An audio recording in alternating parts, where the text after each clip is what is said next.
You're watching AMN Plus. This is our weekly program, Diplomatic Corner. Today I'm sitting with Professor Margaret Juko, the president of East African Communication Association. We're going to talk about the role of the media and the communication towards the integration of countries, particularly in Africa.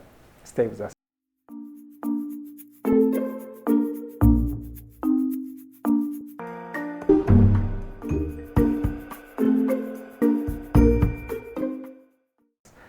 Professor, welcome to the studio. I really appreciate your time and thank you on behalf of Addis Media Network for your willingness to give us your insights about the role of media, the role of communication towards the integration of African countries and African societies.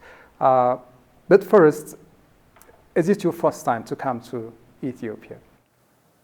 Thank you very much, Jonas. No, this is not my first time. I first came in 2003 to visit Addis Ababa University that time. So it has been like 15 years ever since I came back. No, more than 20 years. Yeah. So, and I'm seeing a different Addis Ababa. I think you've got some opportunity to visit some parts of Addis Ababa. Yes. So 20 years ago and now, do you see any comparison? Definitely the city has changed a lot. There has been more development. The roads are better. The buildings are more modern and more developed. But I'm also seeing many people having migrated to Addis. That time there were a few people in the city. The city looks better. The city, you know, is vibrant. Many people are walking, and it provides an opportunity to do some exercising.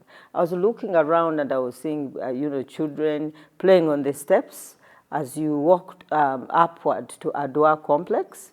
And, you know, people were walking around, and it provided a feeling that people here are fit, and they are, you know, climbing is very easy for them, and the children are having a good time. And I saw that on Thursday evening. The weather has also changed a bit. Okay. I don't know if we came at the season when it's a bit cold. Yeah, it's a rainy season here in Ethiopia now. Yes. Yeah, that's right. Yes. So it's amazing to be here. I think you know something about the victory of Adwa. Yes. Yes. One of the activities that we did at the conference, I've not talked about the conference, but one of the activities that we did at the conference, they provided us an opportunity to do a city tour, but we started with the museum at Adwa complex. And we learned a lot about the Battle of Adwa. Many of us had read about it, but I think this one gave me an opportunity to gain deeper insights into the political history of Ethiopia, particularly the role of the people of Ethiopia, how they played to fight against colonialism in this country. Then we were also taken to the University of the Addis Ababa University, and we saw that place where the emperor used to live, and the story continued. And we learned more about the role the emperor played, and the emperor played, and it was both educative and informative. I once was in the US, and I spoke to some master's students who were studying global media and journalism, and they were so curious to know about the political history of African nations.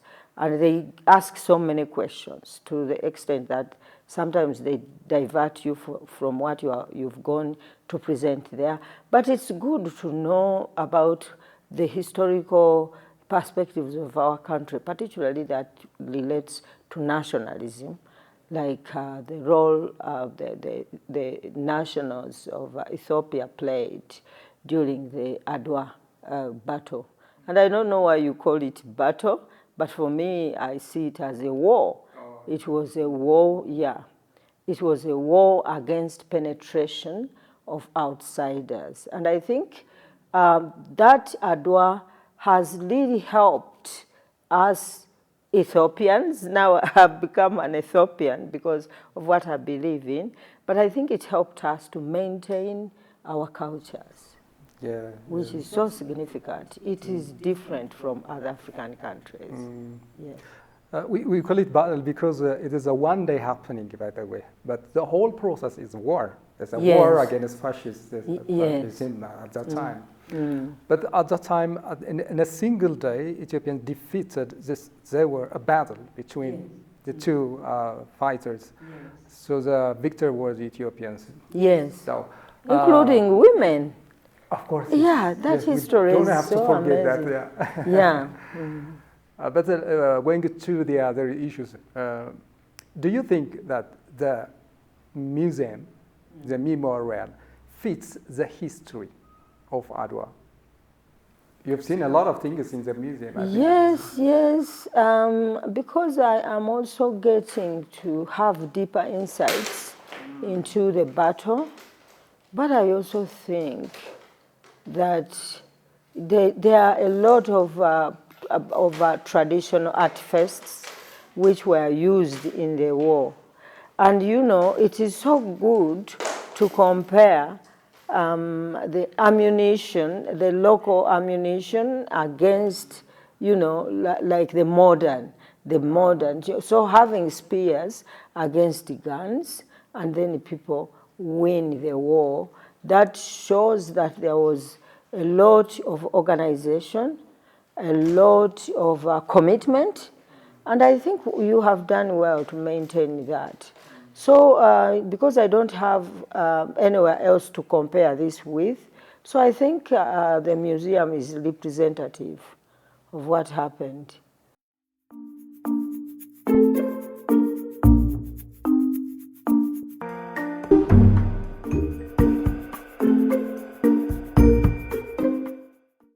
President of the East African Communication Association. Yes. And a 3-day event is held here in the capital, Addis Ababa, hosted by the Addis Ababa University with other partners, and you're the president. You spoke on the opening of the conference.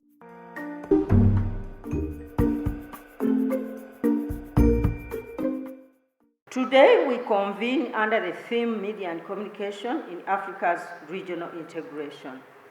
This is a timely and crucial topic that resonates with our collective aspiration for a unified and prosperous Africa.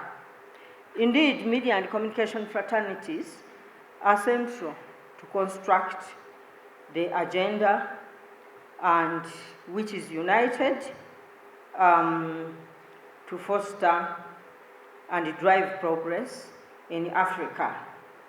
This is accomplished through public engagement, such as this one, through debate and participation, particularly in the integration process. Promoting African narratives by showcasing our diverse cultures, successes and challenges, these are all the roles of media and communication. To harness media's potential, we should encourage our various institutions as educators to invest in media infrastructure, particularly also in capacity building. And this we cannot do it alone. We can definitely work with our development partners. And in this regard, we have many development partners that have sponsored this conference, and also development partners that have enabled many of us to attend. FOYO, for example, have been very instrumental in the development of the media in East Africa. NORAD 1 and 2 have been also instrumental in developing media work, media education, as well as research. One of the events that we are going to do during this is to, launch a book which was, developed under the leadership of the NORAD project. Through this conference, therefore, we aim to explore innovative strategies, particularly those helping us to deal with the media and communication challenges of our time. When I was interacting with the guest of honor and other colleagues this morning, we spoke about the challenges that have been brought about by social media and technological advancement. These challenges include, as you know, fake news, disinformation, and AI is now, causing more problems than opportunities. So, as we share knowledge during this conference and forge partnerships that will propel Africa's integration agenda forward, let us also combine efforts to unlock the power of media and communication by building stronger, more united, and prosperous Africa.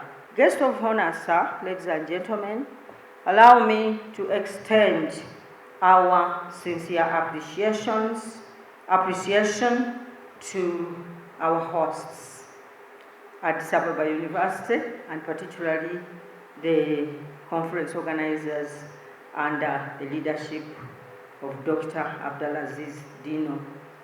Dr. Jamane Agradech introduced this idea to one of the conferences that we had in Kigali in 2023. And, because hosting this is not a simple issue, so we allowed her a year to introduce, to deliberate again with the team here in Ethiopia. And when we were in Addis Ababa last year, where we held the 14th conference, she presented a very, highly structured expression of interest. And that's when we decided to give the opportunity to Ethiopia to host us this year. So we are very, very grateful, and we recognize the efforts that you have put in. These people have worked, the organizers have worked on this. You remember the talk started 2023. So 2024, they were working on this to generate funding, to put, ideas into a real thing. Starting January this year, because we wrote to them last December, and we said we are going to give you the opportunity to host. So they started as early as December last year, and they have been working so hard on this. And as you will see, we already have this. So congratulations, Addis Ababa University School of Media and Communication. Can we give them a loud applause? Thank you. We can't forget to recognize the sponsors and other efforts that have been put into this to make this conference a reality. I thank in advance the speakers, the key speakers, the panelists, and participants for your valuable contributions. We pray to God to give us wisdom in our deliberations.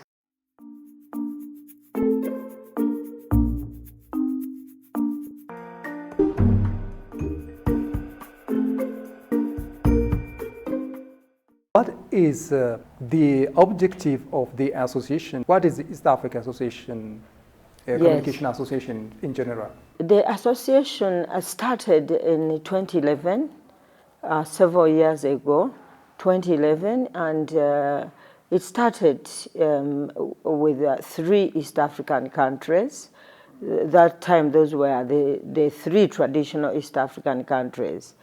These countries included Tanzania, Kenya, and Uganda. And it brought together media and communication educators and practitioners to come together and discuss issues that affect our profession. It also brought together policymakers of media and communication issues, and it also brought together practitioners, people that are working in the media, people that make decisions in the media, people that are managing the media. So we started rotating around the countries. I was not part of it in 2011, but I joined later in 2014. So that was 3 years after its inception. 2013 actually. So I joined. So we got together every year in a rotational manner, starting with Kenya, Multimedia University of Kenya. That's where we started, and that's where the association was born. Then after that, we started rotating. We went to Uganda, went to Kenya, and then came back in that manner. So when we come together, we discuss issues that are related to media education. We discuss issues that are related to development communication, health communication, climate change communication, and so on and so forth. So the themes kept growing as the years went by. Then later on, we included other East African countries, Rwanda and Burundi.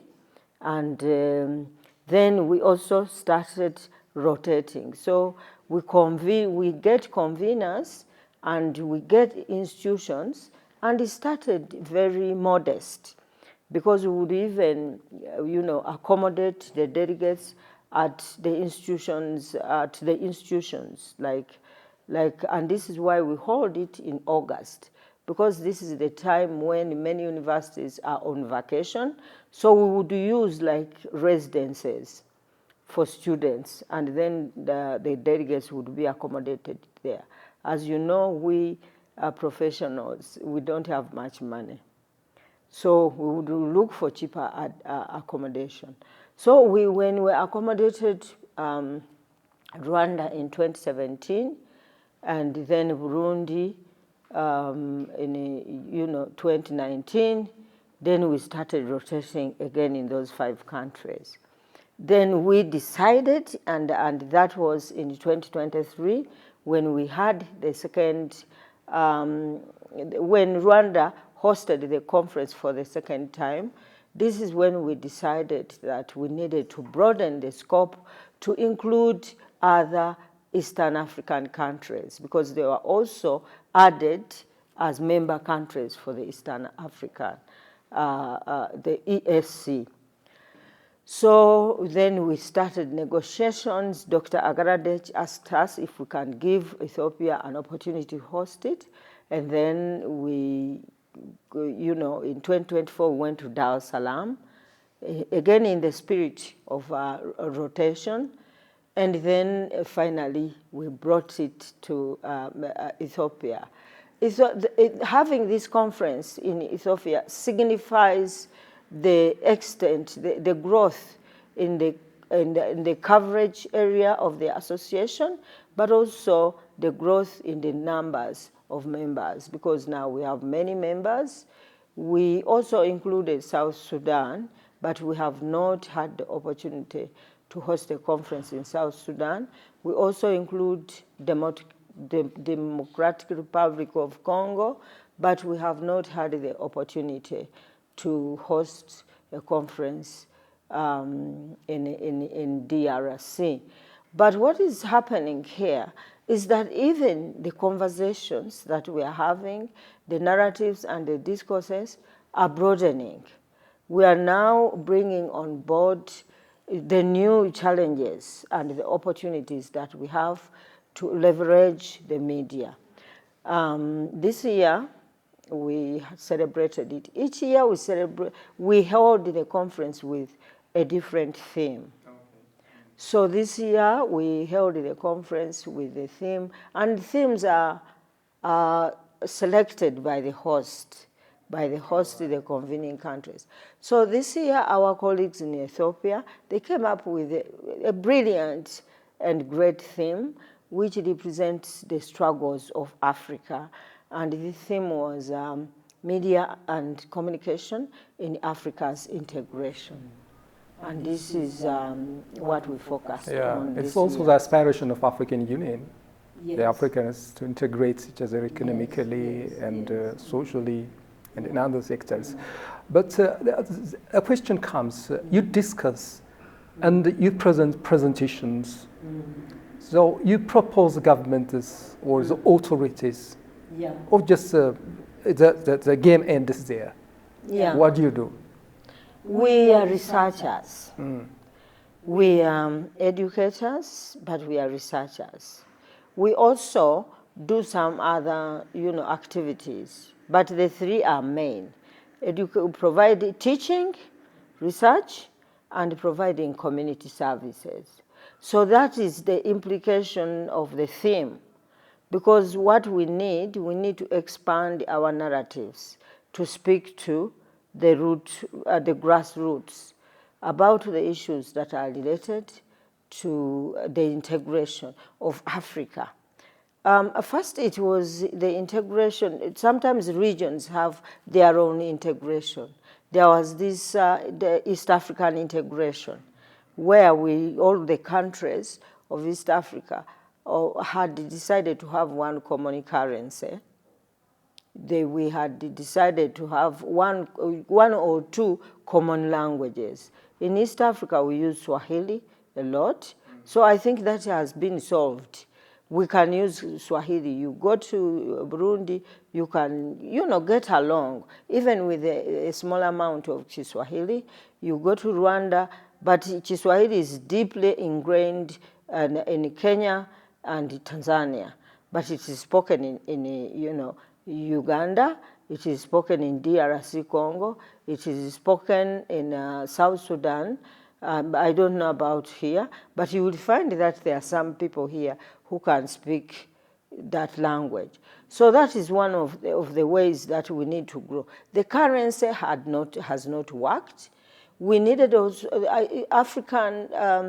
East African, we also needed to have a common policy regarding climate change, because climate change is an issue that is worldwide. So now, if we are talking about the integration agenda on the perspectives of Africa, we want to address issues that are so common amongst our people. And some of these issues, if I may, is agriculture. Because agriculture for many countries in Africa is the backbone of our economies. For many countries, of course, there are countries like you have minerals. Nigeria, they have minerals. DRC, they have minerals. Tanzania, for some extent, they have minerals. But even with our minerals, if we don't have a common trade stand, then we are not going to advance. We see that many countries are trading the minerals with Western countries, which is also good because we are also looking for a dollar. But we must also have a common market as Africans. We must, of course we cannot say we are going to be like EU, where we'll have the euro. But if we can also have a common currency, why not? First of all, our own countries, they are not at the same time. You can't go to the market and be able to purchase the dollar. You will need a lot of money in a bulk to get a dollar. But if we have one strong currency that applies to Africa, or even regions, West Africa, East Africa, North Africa, like that, South Africa, it can work. But now South Africa is one of the countries that is rich in Africa because they have minerals, they have oil, but their rand doesn't work in other Southern African countries. But before, You could go to Zimbabwe and use the rand. Things are changing now because the Zimbabwe dollar has lost weight. And at the same time, even the rand is losing weight.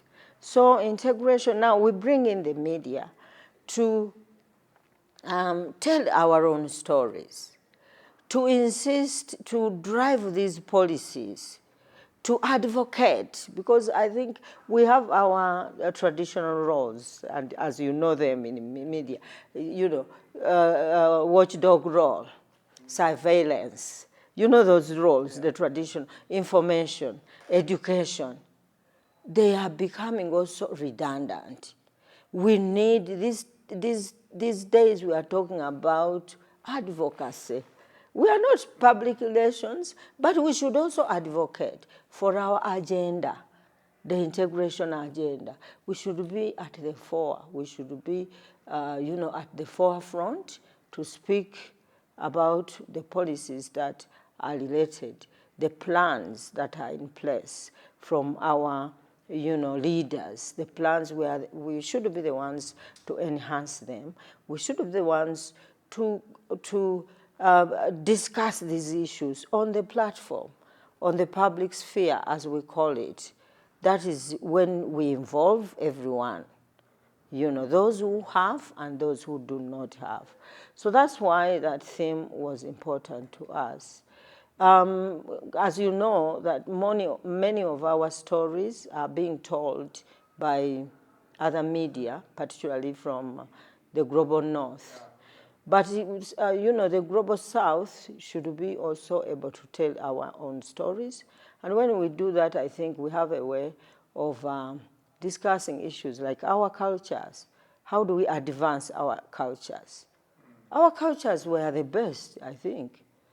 But now, many of us, we have embraced, Western cultures, and we no longer, value the cultures that are deep and are ingrained in our traditions. Yeah, Professor, you've already answered my question, the question of the role of the communications, the media, towards achieving the aspiration of the Africans. It has been so many times told by the authorities, by the governments, the scholars, and researchers that all what you have told me is needed by Africa and Africans, just integration, and get rid of the bondage of thinkers. Imperialism and something like that. Professor, thank you so much for your time again. Thank you, Jonas, for having me. That's great. Yeah.